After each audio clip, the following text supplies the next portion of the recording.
की भर्ती में सब एकदम नहीं। सावधान हो जाना, रामगोपाल राजा की बात को सुन लेना, उन नेताओं तक भी पहुंचा देना जो इसके लिए संघर्षरत हैं, चाहे वो जयपुर के हों, चाहे कोटा के हों या हिंदुस्तान के हों। अब की बार लॉटरी सूचना एवं प्रौद्योगिकी विभाग के एक ये टेक्निकल जो जाने के आता है, क्या रहता भैया जी, ऐप रहता है ना, उसके माध्यम से डलेगी। तो एससी की लॉटरी 16% में डलेगी, ओबीसी की लॉटरी 21% में डलेगी, एसटी की लॉटरी 12% में डलेगी। अब लॉटरी वैसे ही डलेगी जैसे वसुंधरा जी ने डलवाई थी। ये लोग गलत फहमी में हैं, ये लोग सिर्फ अनुभव प्रमाण पत्र की लड़ाई लड़ रहे हैं। मैं कह रहा हूँ लड़ाई अनुभव प्रमाण पत्र की नहीं है, हमें ये लड़ाई लड़नी चाहिए कि सफाई कर्मचारी सिर्फ सफाई कर्मचारी से ज्यादा वो जमादार बन जाता है, जमादार से ज्यादा वो अनुभव धारण करके और सहायक स्वास्थ्य निरीक्षक बन जाता है बड़ी नगर पालिका नगर निगमों में। इसके अतिरिक्त उसके पास कोई भी साधन नहीं है। सफाई कर्मचारी कोई कलेक्टर नहीं है, कोई एसपी नहीं है, कोई डीवाईएसपी नहीं है, कोई एसडीएम नहीं है, कोई तहसीलदार नहीं है, कोई चीफ इंजीनियर नहीं है, कोई इंजीनियर नहीं है, कोई जेईएन नहीं है।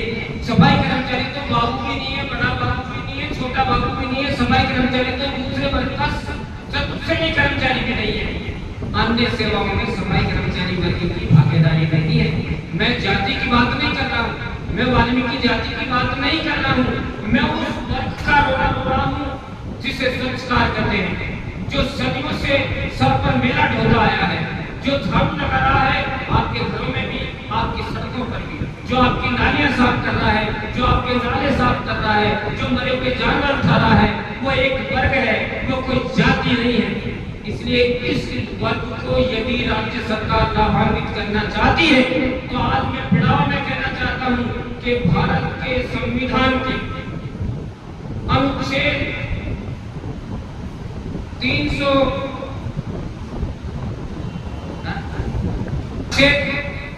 16 के उपखंड 4 के अंतर्गत ये व्यवस्था है कि यदि किसी वर्ग का अन्य पदों पर प्रतिनिधित्व नहीं है राज्य सेवा में, तो ऐसे वर्ग के लिए किसी भी विभाग के पदों को आरक्षित 100% किया जा सकता है। इसलिए यदि राज्य सरकार भारतीय संविधान के अनुच्छेद 16 के उपखंड 4 के अनुसार सफाई कर्मचारियों के सभी पदों को इन प्रथागत रूप से काम करने वाले संस्थानों के लिए आरक्षित कर देती है, तो 100% पदों पर आप लोगों की नियुक्तियां हो सकती है, अन्यथा सिर्फ 16 पदों पर ही नियुक्तियां होती रह जाएगी।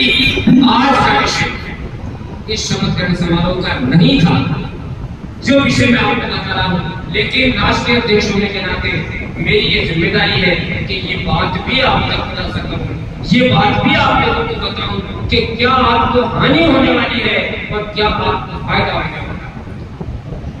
जो फायदा होने वाला है उसके बारे में मैं आपको बताना चाहता हूँ। पेंशन के लिए कई तरह के आदेश आए हैं, जो कर्मचारी पहले सेवानिवृत्त हो गए उनके लिए एक नया आदेश आया है, और आपकी पेंशन की लड़ाई भी चल रही है।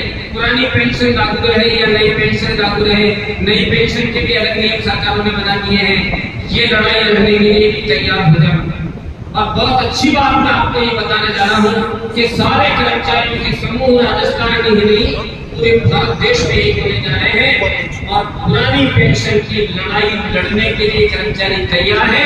यदि केंद्र सरकार उसके संघर्ष को योजना लाती है तो उसे भी स्वीकार करेंगे। आज के इस वक्त से ये भी मैं केंद्र से लेकर राज्य सरकारों को